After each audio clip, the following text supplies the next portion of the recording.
Assalamu alaikum grade 6. Hope so will be well everyone. Now we have to start exercise number 70. So firstly opening page number 109 of your maths book. यहाँ पर आपके पास values आ रही हैं simple interest principal इस तरह की। तो आपको पहले मैं आपको बताऊँ कि सिंपल इंटरेस्ट और प्रिंसिपल होता क्या है। बैंक में हम लोग मनी सबमिट करवाने के लिए जब जाते हैं तो क्या होता है कि जो आप उसके अंदर सबमिट करवाएंगे कि अगर आप 50,000 जो है वो बैंक में सबमिट कराने के लिए जा रहे हैं तो जो 50,000 आपने पे किया है ये सबमिट कराया है वो आपके पास होता है प्रिंसिपल। ठीक है, तो मेरे जो 50,000 आपने पे किया वो प्रिंसिपल है। और अब कुछ बैंक्स में या कुछ लोग मतलब ये होता है कि अगर वो मनी सबमिट कराते हैं तो वो कहते हैं कि मेरे पर 6 मंथ्स या पर ईयर के हिसाब से उनका रेट जो है वो बढ़ता है। मीन अगर आपने 50,000 मनी जो है वो बैंक में रखवाई है और आप जब लेने जाते हैं तो आप 50 जो है 51,000 जो है वो लेके आते हैं। तो मेरे को जो 1,000 आपका ऊपर आप एक्स्ट्रा लेते हैं ना तो वो जो 1,000 होता है वो आपके पास होता है इंटरेस्ट। ठीक है, उसको आप सिंपल इंटरेस्ट भी कह देते हैं या इंटरेस्ट भी कह देते हैं। मीन कि जब आपने 50,000 जो सबमिट कराया है वो आपके पास है प्रिंसिपल। अब ये टाइम पे डिपेंड करता है कि आपने किस टाइम के हिसाब से उन्होंने कहा है कि हमने 6 मंथ के बाद हम आपकी मनी जो है वो इंक्रीज़ हो रही है या 1 ईयर के बाद इंक्रीज़ हो रही है। तो वो टाइम के अकॉर्डिंग होता है। वो यहाँ पे आपका आ जाता है नंबर ऑफ़ ईयर्स या टाइम। अब इनके टाइम आपके पास 6 मंथ्स हैं या 2 ईयर हैं या 1 ईयर है उसके अकॉर्डिंग इनके वहाँ वो ना उन्होंने जो आपके पास पेज होता है उसको मनी सबमिट करवाते हुए वो ऊपर लिखा हुआ होता है कि आपने कितने मंथ्स के हिसाब से आपने जो है वो अपना इंक्रीमेंट करवाना है। तो अब वो जो इंक्रीमेंट आपका लगता है वो 100 का लग रहा है, 1,000 का लग रहा है, 2,000 का लग रहा है, वो आपके पास होता है सिंपल इंटरेस्ट। यहाँ पर प्रिंसिपल की बात आपके पास आएगी, सिंपल इंटरेस्ट की बात आएगी और रेट की भी बात आएगी। रेट ऑफ इंटरेस्ट हमारे पास क्या होता है कि किस रेट के हिसाब से मीन के अगर आपने मनी सबमिट करवाई है तो आपका जो रेट है वो 2.5 के हिसाब से मनी इंक्रीज़ हो रही है। मीन के अगर 1,000 भी आपका इंक्रीज़ हुआ है तो वो 1% के हिसाब से हुआ है या 2% के हिसाब से हुआ। ऐसे है ना, मीन कि जैसे आपकी मनी ज़्यादा होगी वैसे आपका रेट ऑफ इंटरेस्ट ज़्यादा हो। रेट ऑफ इंटरेस्ट उसी हिसाब से रहता है लेकिन मनी आपकी ज़्यादा। मीन कि अगर आपने 1 लाख सबमिट कराया है तो आपका जो है वो 2,000 मिल जाएगा। मीन के वो तो अकॉर्डिंग डिपेंड करता है कि किस हिसाब से उन्होंने बैंक वालों ने रखा हुआ है कि इंक्रीमेंट कितने हिसाब से लगाना है। और अगर आपको 2 लाख है तो वो उतना ज़्यादा पैसे मिल जाएंगे। लेकिन जो आपका रेट होता है वो फिक्स होता है। रेट मीन अगर उन्होंने 2.5% के हिसाब से रेट रखा हुआ है तो उस हिसाब से आपकी इंक्रीमेंट लगेगी। अगर 1% के हिसाब से रखा हुआ है तो उस हिसाब से इंक्रीमेंट लगेगा। अब यहाँ पे डिफाइन देख लेते हैं। The principal is the money saved in the bank. Mean कि जो मनी हम बैंक में सेव करवाते हैं वो हमारे पास होता है प्रिंसिपल। अब इसमें it is also the money loan to someone or borrow from someone. अब यो अगर आप किसी को लोन दे रहे हैं या बोरो कर रहे हैं किससे वो भी आपके पास प्रिंसिपल में आ जाता है। लेकिन मोस्टली जो है वो हम बैंक में जो मनी सबमिट कराते हैं उसी में हम लोग कंसिडर कर लेते हैं। सिंपल इंटरेस्ट ये है, सिंपल इंटरेस्ट ऐसा ही is the money earned on the principal कि जो हम प्रिंसिपल में जो हमने मनी सबमिट करवाई है उसके अकॉर्डिंग जब हम आपको एक्स्ट्रा मनी जो आपको मिलती है मीन 1,000 आपको एक्स्ट्रा मिल रहा है मतलब हमने अपने 50,000 में से इतनी मनी अर्न की है मीन कि आपको प्रॉफिट हुआ है। वो जो प्रॉफिट होता है उसको हम सिंपल इंटरेस्ट का नाम दे देते हैं। ना ओपन पेज नंबर 110। यहाँ पर आपके पास अमाउंट की वैल्यू आ गई है। अमाउंट क्या होती है? अमाउंट बेटा जब आपके पास प्रिंसिपल और सिंपल इंटरेस्ट टोटल जब इकट्ठा करके आप लेते हैं तो वो आपके पास होती है अमाउंट। मीन कि आपने 50,000 सबमिट करवाया था, जब आपने उससे वापस लिया है तो आपके पास 51 है। मीन कि 1,000 आपका सिंपल इंटरेस्ट है। अब जब 50 और 1 को आपने प्लस किया तो 51 बन गया। तो जो टोटल मनी आपने वापस ली है वो आपके पास आ गई amount. Money received from the bank along with the interest. अब वो कह रहे हैं इंटरेस्ट के साथ जब आप मनी को जो है वो रिसीव करते हैं बैंक से वो आपके पास होता है amount. Borrow money return to the bank along with interest. या आपने जो है बोरो किया है वो आप रिटर्न करें। आप किसी भी मतलब पर्सन से आपने कुछ बोरो किया हुआ है उसको जो आपने रिटर्न करते हैं एक्स्ट्रा अमाउंट के साथ तो वो हमारे पास आ जाती है अमाउंट। और लोन भी आप इसमें बोरो लोन में इसी तरह की वैल्यू जो है वो आप ले सकते हैं। लेकिन जो एक्स्ट्रा मनी आपके पास जब लग के आती है मीन अगर 50,000 है तो मतलब वही कि 1,000 एक्स्ट्रा आता है तो वो आपके पास हो जाता है अमाउंट। ना ओपन पेज नंबर 111। ना open page number 111 rate of interest rate of interest मैंने अभी जब आपको बताया था कि जो 1000 या जो है 2000 आपका इंक्रीज़ हो रहा है, तो वो इंटरेस्ट के रेट के हिसाब से होता है ना कि आप 2.5% के हिसाब से आपका इंक्रीमेंट लग रहा है या 1% के हिसाब से, 3% के हिसाब से, तो वो डिपेंड करता है। In most cases interest is paid annually on the principal amount, this is known as the rate of interest. अब वो कह रहे हैं कि वो मोस्टली जो है वो एनुअली मीन के 1 ईयर के हिसाब से जो है वो रेट चेंज होता है कि आप जो अमाउंट जो है हम सबमिट करवाते हैं तो उसका 1 ईयर के बाद जो है वो उसमें इंक्रीमेंट लग जाता है, तो उसको हम बोल देते हैं रेट ऑफ इंटरेस्ट। अब यहाँ पर उन्होंने आपको फार्मूला भी दिया गया है सिंपल इंटरेस्ट का कि फाइंड कैसे करते हैं, principal multiply by interest multiply by N. अब एन हमारे पास क्या था, नंबर ऑफ ईयर्स था, आई हमारे पास है rate of interest and P हमारे पास है principal equal to simple interest. आप इसको इस तरह राइट जो है वो कर सकते हैं, ये उन्होंने आपको एक्सप्लेन करके बता दिया है कि ऐसे ही पी और आई एन जो है वो किसको डिनोट करते हैं। अब यहाँ पर एन को जो है वो हम टाइम भी कंसिडर टी भी कर सकते हैं, रेट ऑफ इंटरेस्ट को हम आर भी कंसिडर कर सकते हैं और प्रिंसिपल तो एज प्रिंसिपल ही हमारे पास रहेगा। और जो यहाँ पर एस आई है इसको आप अकेला आई भी कंसिडर कर सकते हैं, mean I equal to P multiply by R multiply by N. इसके अकॉर्डिंग भी P multiply by R multiply by T इसके अकॉर्डिंग भी आप अपने फार्मूलाज को लेके चल सकते हैं।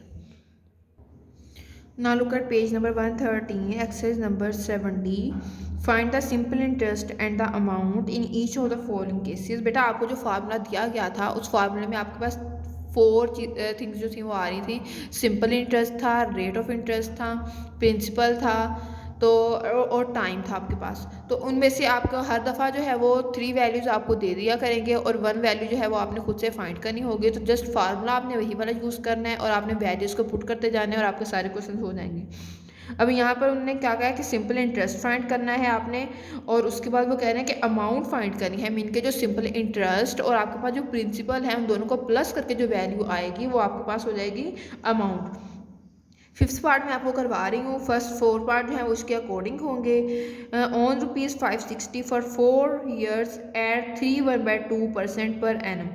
अब जब पर एनम की बात आएगी, परसेंटेज की आएगी, तो इसका मतलब ये होगा कि ये हमारे पास रेट है। मैंने आपको बताया था कि वो रेट ऑफ परसेंटेज मीन कि ये भी हो सकता है कि 1% के हिसाब से, 2% के हिसाब से या 3% के हिसाब से आपके पास वैल्यूज आ सकती हैं। अब ₹560 है, मीन कि जो प्रिंसिपल हमारा था वो ₹560 था। टाइम उन्होंने आपको दिया है 4 ईयर्स और रेट ऑफ इंटरेस्ट हमारे पास है 3.1/2%। Now we have to start question. Principal हमारे पास उन्होंने क्या दिया है, प्रिंसिपल हमारे पास था ₹560। देन टाइम है हमारे पास 4 ईयर्स और रेट ऑफ इंटरेस्ट, रेट हमारे पास क्या है 3.1/2%। अब इसको हम मिक्स नंबर में होल में जो है वो दिया गया है तो हम फ्रैक्शन में चेंज कर लेते हैं। 3 2 6 एंड 1 7, 7/2%। मीन कि ये हमारे पास आ गई है वैल्यू परसेंटेज की। हमने फाइंड क्या करना था, इंटरेस्ट फाइंड करना था, इंटरेस्ट।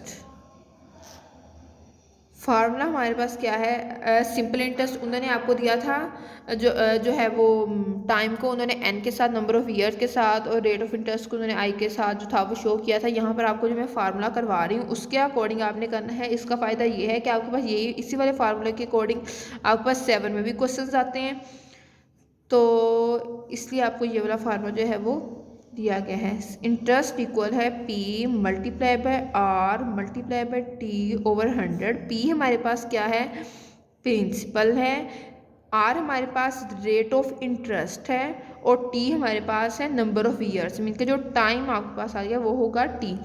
100 हमने लगाया है परसेंटेज का। अब अगर आप 100 स्टार्ट में लगा देते हैं अपने फार्मूले में तो आपको नेक्स्ट आके, क्योंकि किसी क्वेश्चंस में 100 को जो है वो मल्टीप्लाई डिवाइड जो था वो करना पड़ रहा था, तो हमने डायरेक्ट यहाँ पे इसको डिवाइड कर दिया है। अब ये हर क्वेश्चन में आपके पास वैसे यूज़ होता जाएगा। प्रिंसिपल आपके पास क्या आया था 560, रेट ऑफ इंटरेस्ट हमारे पास क्या है 7/2 और टाइम हमारे पास क्या है 4 ईयर्स, डिवाइडेड बाय था हमारे पास 100। अब ये 2 2 4, 0 हमारे पास 0 से कट हो गया, then 2 5 are 10, 56 multiply by 7 divided by 5। अब आपने इसको मल्टीप्लाई कर लेना है। मल्टीप्लाई करेंगे तो क्या आ जाएगा, अब आप इसको पहले 56 को 7 से मल्टीप्लाई करेंगे तो हमारे पास आ जाएगा 392 डिवाइडेड बाय 5। 392 को आपने अब 5 पे डिवाइड कर लेना है और आपके पास आंसर आ जाएगा 78.4। मीन कि जो आपके पास सिंपल इंटरेस्ट आया है वो हो जाएगा 78.4। इसी तरह अब आपने इसके रिमेनिंग पार्ट जो स्टार्ट वाले हैं वो आपने खुद से सॉल्व करने हैं। Now open page number 114, question number 2, find the rate percent per annum when. अब आपने क्या करना है, रेट परसेंट जो है वो फाइंड करना है कि किस रेट के हिसाब से उसमें जो है वो इंक्रीमेंट लग रहा है कि 5.2% है, 5/2 है, 3/2 है, कितने परसेंट है। फार्मूला हमारे पास वही वाला यूज़ होगा, आप उसको चेंज भी कर सकते हैं। अब मैं आपको बता देती हूँ कि आपने उसको किस तरह चेंज करना है। क्वेश्चन नंबर सेकंड का मैं फोर्थ पार्ट आपको करवा रही हूँ। ₹700 यील्ड ₹269.50 इन 5 1/2 ईयर्स। अब यहाँ पर हमें कैसे पता चलेगा कि यहाँ पे आपके पास प्रिंसिपल में वैल्यू कौन सी आ रही है और आपके पास जो इंटरेस्ट है सिंपल इंटरेस्ट वो वाला कौन सा आ रहा है। तो बेटा देखें, जब हम ज़्यादा मनी हमेशा ज़्यादा सबमिट करवाएंगे ना तभी हमारे पास, अगर आप जो है 50,000 करवा रहे हैं और वो 500 अगर आपको इंक्रीमेंट लगा है तो देखिए 50,000 ज़्यादा है और 500 कम है। मीन कि जो ज़्यादा प्राइस आपके पास होगी, ज़्यादा जो पैसे होंगे, जो ज़्यादा पैसे होंगे, ज़्यादा अमाउंट होगी वो आपके पास हो जाएगी प्रिंसिपल, और जो कम होंगी मनी वो आपके पास होगा सिंपल इंटरेस्ट। तो यहाँ पर 700 जो था वो ज़्यादा था, तो ये हमारे पास प्रिंसिपल है, और जो 269.50 है ये हमारे पास आ जाएगा सिंपल इंटरेस्ट। और टाइम हमें जो है ईयर्स से पता चल रहा है कि 5/2 जो है वो ईयर्स है, और हमने रेट परसेंट जो है वो फाइंड करना है। Now we have to start question number 2 fifth part. यहाँ पे आपके पास ये सारी वैल्यू जो थी वो गिवन थी कि 700 प्रिंसिपल था आपके पास, 700 रुपीज़, और टाइम आपके पास 5/2 ईयर्स थे, इंटरेस्ट 269.50 रुपीज़ थे, और इंटरेस्ट हमने जो है वो फाइंड करना है। टाइम उन्होंने आपको मिक्स वैल्यूज़ में दिया गया है, हम इसको फ्रैक्शन में चेंज कर लेते हैं, होल में फ्रैक्शन में चेंज कर लेते हैं। 5 2 10 एंड 1 11/2 ईयर्स आ गया, और इंटरेस्ट दिया गया है। अब यहाँ पर फाइंड हमें क्या करना है, रेट हमने फाइंड करना है। ओके सो बेटा यहाँ पे क्वेश्चन नंबर 2 का फोर्थ पार्ट है, हमारे पास फिफ्थ पार्ट नहीं है। अच्छा ओके, इंटरेस्ट हमारे पास PRT डिवाइडेड बाय 100 आ जाता था। तो अब हमने फाइंड क्या करना था, रेट फाइंड करना था। तो रेट के अकॉर्डिंग हमारे पास जो एक्स्ट्रा हमारे पास वैल्यूज़ आ रही हैं वो हम सारी दूसरी साइड पे ले जाएंगे। अब वो वाला फार्मूला भी आप लर्न भी कर सकते हैं, और इससे भी जो है वो आप चेंज कर सकते हैं। अब इस वाली साइड से जो जितनी भी एक्स्ट्रा वैल्यूज़ आ रही है वो हम दूसरी साइड पर ले जाएंगे। 100 यहाँ डिवाइड हो रहा है तो वो इंटरेस्ट के साथ जाके मल्टीप्लाई हो जाएगा, और P जो है वो यहाँ पे मल्टीप्लाई हो रहा है, ये भी आके डिवाइड हो जाएगा, और T जो है ये भी मल्टीप्लाई हो रहा है तो ये भी आके डिवाइड हो जाएगा, और हमारे पास आ जाएगा रेट। अब आपने यहाँ पे उसी की तरह जैसे हमने लास्ट क्वेश्चन में वैल्यूज़ पुट की थी, आपने वैल्यूज़ को पुट करना है। इंटरेस्ट हमारे पास क्या था, 269.50 multiply by 100 divided by P। Principal हमारे पास क्या है 700, और टाइम हमारे पास है 11/2। तो जब आपके पास 11/2, हम यहाँ पे चलिए एक दफ़ा राइट कर लेते हैं। अगेन हम इसको इसी तरह सेट कर लेते हैं, 269.50 मल्टीप्लाई बाय 100 ओवर 700 मल्टीप्लाई, यहाँ पर हमारे पास 11/2 था। मीन के सब डिवीजन में वैल्यू आ गई है ना, तो जब सब डिवीजन में वैल्यू आ जाए तो जो नीचे वाला 2 होता है वो ऊपर जाके मल्टीप्लाई हो जाता है, तो हम मल्टीप्लाई बाय 2 कर देंगे, एंड नीचे हमारे पास आ गया 11। ये वाला 20 हमारे पास 20 से कट हो गया। 269.50 को जब आप 2 से मल्टीप्लाई करेंगे तो हमारे पास वैल्यू आ जाएगी 539 ओवर 7 को आप 11 से मल्टीप्लाई करेंगे तो 77 आ जाएगा, इक्वल टू R। अब 77 को 539 को आप जब 77 पे डिवाइड करेंगे तो आपके पास वैल्यू आ जाएगी 7 इक्वल टू R। रेट हमेशा हमारे पास परसेंटेज में होता है, तो आपका रेट ऑफ परसेंटेज आ गया हमारे पास 7%। अब इसी के अकॉर्डिंग आपने अपने क्वेश्चन नंबर 2 के और क्वेश्चन नंबर 1 के जो है वो पार्ट्स कर लेने हैं। क्वेश्चन नंबर 3 भी वैसे तो बहुत ईजी है, लेकिन आपने 1 और 2 के सारे पार्ट्स कर लेने हैं। ओके, अल्लाह हाफिज़।